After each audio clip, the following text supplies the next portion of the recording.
వారి సంవత్సరంలోనే అమ్మ నారాని బిడ్డగా పిలిచినటువంటి స్వరూపమ్మ గారు మరి రక్షా వెల్ఫేర్ సొసైటీ ఫౌండర్ వారిని మీ అందరి కరతాల ధ్వనులతో వారిని అభినందించవలసిందిగా కోరుతా ఉన్నాను. మీ అందరి చప్పట్లే వారిని అభినందించవలసిందిగా కోరుతా ఉన్నాను. ఎందుకంటే ఈ రాష్ట్రంలో ఈ తెలంగాణ కానీ ఆంధ్ర కానీ ఈ వరణ ప్రపంచంలో భగవంతుడు సృష్టి అనేటువంటి చాలా గొప్పది. ఆ సృష్టిలో దివ్యాంగులైనటువంటి మేము రాష్ట్ర నలుమూల నుంచి అమ్మ ఎవరైతే దివ్యాంగులుగా ఉన్నారో వారు అన్ని రంగాల్లో ముందుకు రావడం జరుగుతూ ఉంది. మరి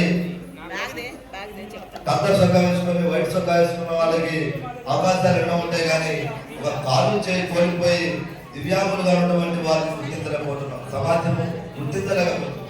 కానీ అలాంటి భగవంతుడు సృష్టి అనేటువంటిది వాళ్ళందరికీ వాళ్ళే ఆ యొక్క శరీరం అనేది వైకల్యానికే కానీ మనసు కానీ నిరూపిస్తూ మా యొక్క దివ్యాంగ మిత్రులు కూడా ఈ రోజు అవార్డు అందుకోబోతున్నారు. మా స్వరూపం ఆధ్వర్యంలో రాష్ట్ర నలుమూల నుంచి ఇటు ఇచ్చాపురం నుంచి ఇటు అనంతపురం వరకు కూడా మరి అమ్మగారు మనకు అవార్డు సెలెక్ట్ చేయడం జరిగింది.